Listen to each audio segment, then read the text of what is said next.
Pluto को सबसे पहले 1930 में इस साइंसदान ने फाइंड किया था।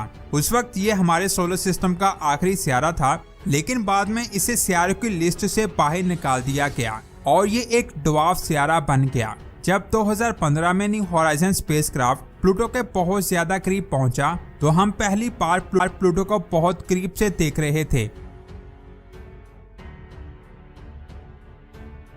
इस स्पेसक्राफ्ट के वहां पहुंचने से पहले हमें लगता था कि प्लूटो एक बर्फीला ड्वार्फ सियारा है और इसके अंदर डिस्कवरी के लिए कुछ भी नहीं है, लेकिन न्यू होराइजन स्पेसक्राफ्ट ने उसे 5 सालों तक स्टडी किया और फिर साइंसदान को पता चला कि सूरज से इतना ज्यादा दूर होने की वजह से भी इसके अंदर बहुत कुछ छुपा हुआ है। जब न्यू होराइजन स्पेसक्राफ्ट प्लूटो से कुछ ही किलोमीटर दूर था तब उसने इसकी सतह पर नाइट्रोजन से बना हुआ ग्लेशियर देखा। ऐसे ग्लेशियर अक्सर जमीन पर पहाड़ों के ऊपर मौजूद होते हैं। इस ग्लेशियर के साथ इस जगह को देखें जिसे स्पुतनिक प्लेनेशिया का नाम दिया गया। नासा का कहना है कि इस प्लेस की वजह से प्लूटो की डायरेक्शन चेंज हुई है।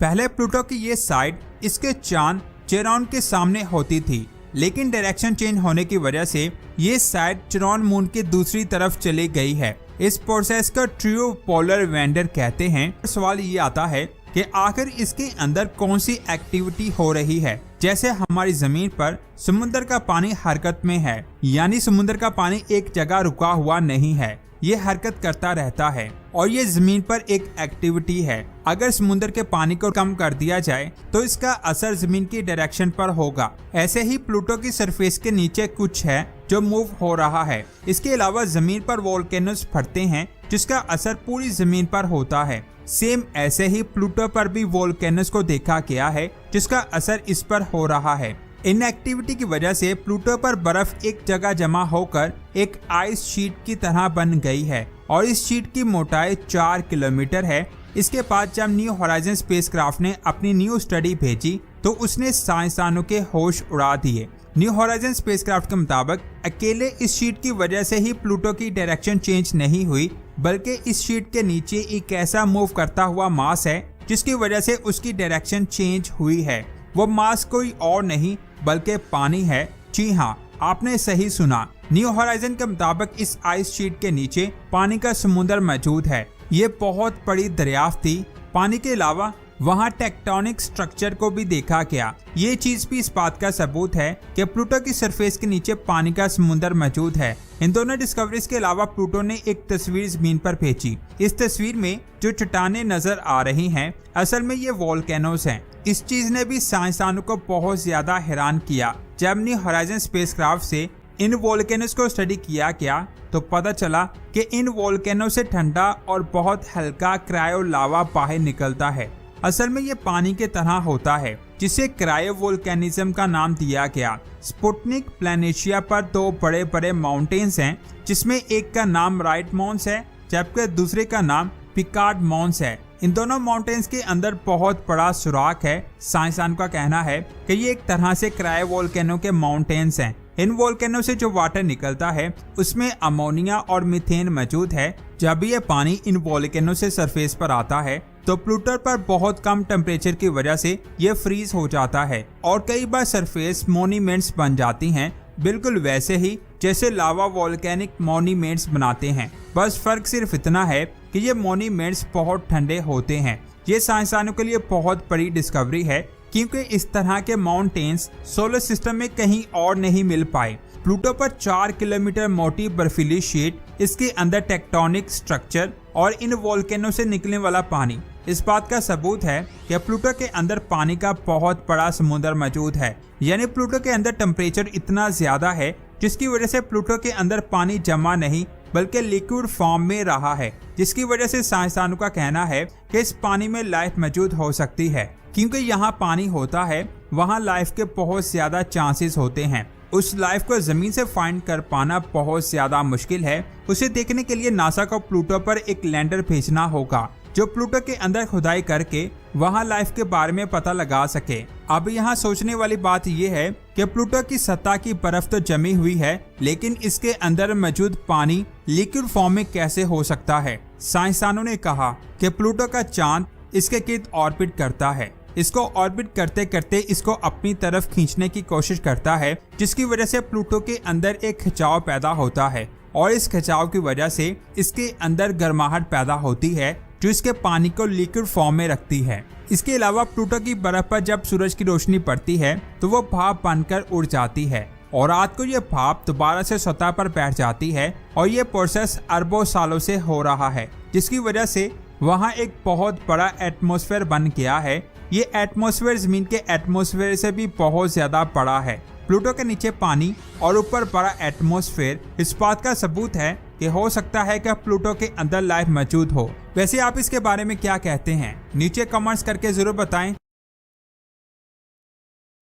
परसीवरेंस रोवर मार्स पर घूम रहा था कि अचानक उसे एक चीज दिखाई थी जिसको आप स्क्रीन पर देख रहे हैं। दूर से देखने पर ऐसा लग रहा है जैसे ये किसी इंसान की खोपड़ी है, जिसको देखने वाला हर इंसान हैरान जरूर होता है, क्योंकि मार्स पर खोपड़ी मिलने का मतलब है कि हो सकता है कि वहाँ किसी दौर में लाइफ मौजूद थी। लेकिन हकीकत में ये खोपड़ी नहीं थी, बल्कि वो एक चट्टान थी जो खोपड़ी की तरह लग रही थी। ये चट्टान जजीरो क्रेटर में मौजूद है, जिसके किनारों पर इस वक्त परसीवरेंस रोवर स्टडी कर रहा है। साइंसदान के मुताबिक इस क्रेटर में किसी टाइम में पानी की झील हुआ करती थी और साइंसदान के मुताबिक हो सकता है इस झील में लाइफ मौजूद रही हो। जजीरो क्रेटर में एक पहाड़ी मौजूद है जिसका नाम विच हेजल है। 2024 में रोवर इस पहाड़ी पर चढ़ रहा था और दिसंबर 2024 से ये रोवर पहाड़ी से नीचे उतर रहा है। इस पहाड़ी पर रोवर का मिशन बहुत अहम है, क्योंकि इस पहाड़ी पर मार्स के मौसम और एटमॉस्फेयर के अरबों साल पुराने राज छुपे हो सकते हैं। 11 अप्रैल 2025 को रोवर एक ऐसी जगह पर पहुंचा, यहाँ दो किस्म की चट्टानें आपस में मिल रही थी। इन दोनों में से एक का कलर बहुत ज्यादा हल्का है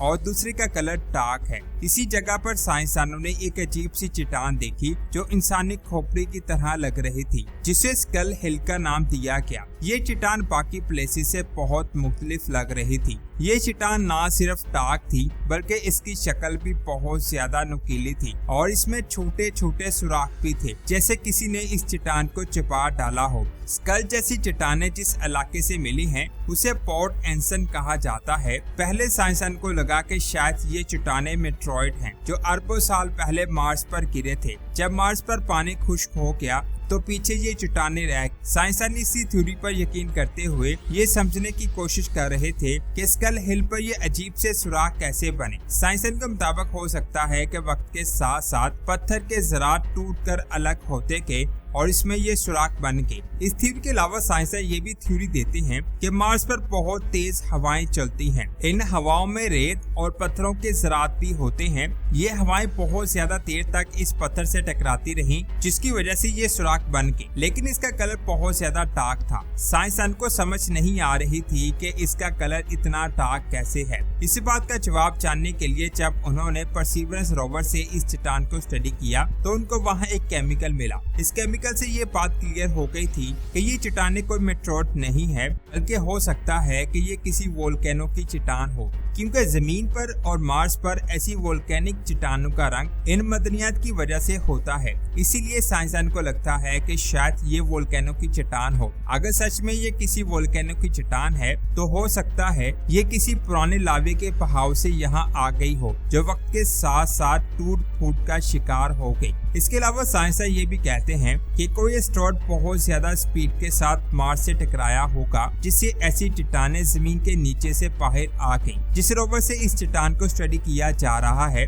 उसमें ऐसी टेक्नोलॉजी है जिससे ये पता चल सकता है कि मार्स की ये चट्टानें किस चीज से बनी हुई हैं। कुछ टाइम से ये रोवर ऐसी चट्टानों को स्टडी कर रहा है और सिर्फ चंद माह में इसने 5 मुख्तलिफ चट्टानों के सैंपल्स इकट्ठे किए हैं। इन 5 चट्टानों के अलावा इसने 83 चट्टानों पर लेजर मारकर उनको स्टडी किया है, जिसका मतलब है कि परसीवरेंस रोवर से मार्स को ज्यादा से ज्यादा स्टडी किया जा रहा है और दिन ब दिन मार्स को स्टडी करने की रफ्तार तेज हो चुकी है। साइंसदान के मुताबिक अक्सर ऐसा होता है कि किसी खास चट्टान को तलाश करने में ही कई माह लग जाते हैं, लेकिन जजीरो क्रेटर के किनारों पर कई अजीबोगरीब चट्टानें मुसलसल सामने आ रही हैं। साइंसदान जल्द से जल्द इन चट्टानों के सैंपल्स को जमीन पर वापस लाना चाहते हैं, क्योंकि हो सकता है इन सैंपल से पता चल जाए कि क्या कभी मार्स पर लाइफ मौजूद थी या नहीं। लेकिन यहाँ एक मसला है, सैंपल्स को वापस लाने के मिशन को सैंपल रिटर्न मिशन कहते हैं। ये मिशन बहुत ज्यादा महंगा है,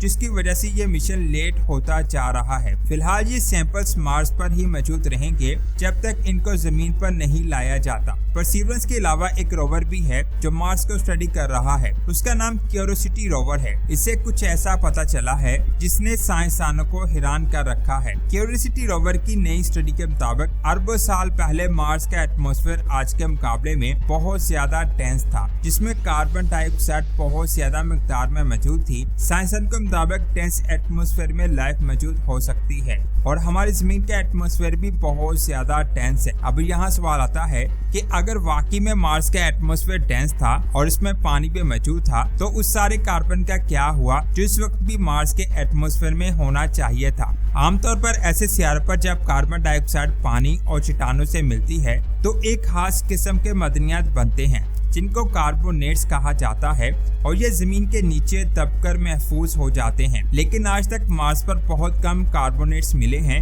और ये बात साइंसदानों के लिए बहुत बड़ा राज बनी हुई थी कि अगर मार्स पर इतना कार्बन था तो वो कहाँ गया। लेकिन अब लगता है कि इसका जवाब साइंसदानों को मिल गया है। नई स्टडी के मुताबिक आयरन कार्बोनेट, जिसे साइट्राइट कहा जाता है, शायद मार्स की उन चट्टानों में छुपा हुआ है जो सल्फेट से भरपूर तहों में पाई जाती हैं। अब मसला ये है कि ये तहें स्पेस से ली गई सैटेलाइट तस्वीरों में आसानी से नजर नहीं आती, इसीलिए शायद ये कार्बोनेट्स हमें इतने सालों तक दिखाई ही नहीं दिए। न्यू स्टडी से ये भी पता चलता है कि एक वक्त ऐसा आया था जब मार्स पर कार्बन साइकिल बिगड़ गया था, यानी मार्स पर मौजूद चट्टानों ने एटमॉस्फेयर से ज्यादा कार्बन डाइऑक्साइड को जज़ब करना शुरू कर दिया था और वापस बहुत कम खारिज हुई, जिसकी वजह से वक्त के साथ साथ इससे मार्स की फजा से बहुत ज्यादा CO2 खत्म हो गई, जिसकी वजह से मार्स का टेम्परेचर कम होने लगा और पानी खुश्क हो गया और मार्स खुश्क, सर्द और सुनसान दुनिया में बदल गया।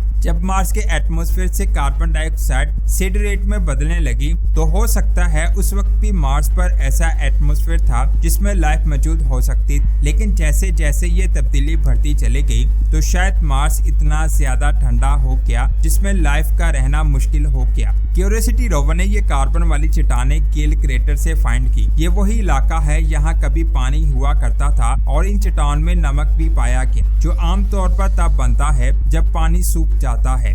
यानी ये चीज इस बात का सबूत है कि मार्स पर पानी मौजूद था जो अब खुश्क हो चुका है। अगर साइंसदान मार्स के दूसरे इलाकों में भी सीड रेट को फाइंड कर लें तो ये समझने में मदद मिलेगी कि अरबों साल पुरानी कार्बन डाइऑक्साइड कहाँ गई और शायद ये साबित हो जाए कि मार्स कभी गर्म, नरम और लाइफ के काबिल था। इस वीडियो को लाइक और शेयर लाजमी करें। मिलते हैं एक और शानदार वीडियो में। अपना बहुत सारा ख्याल रखें। अल्लाह हाफिज।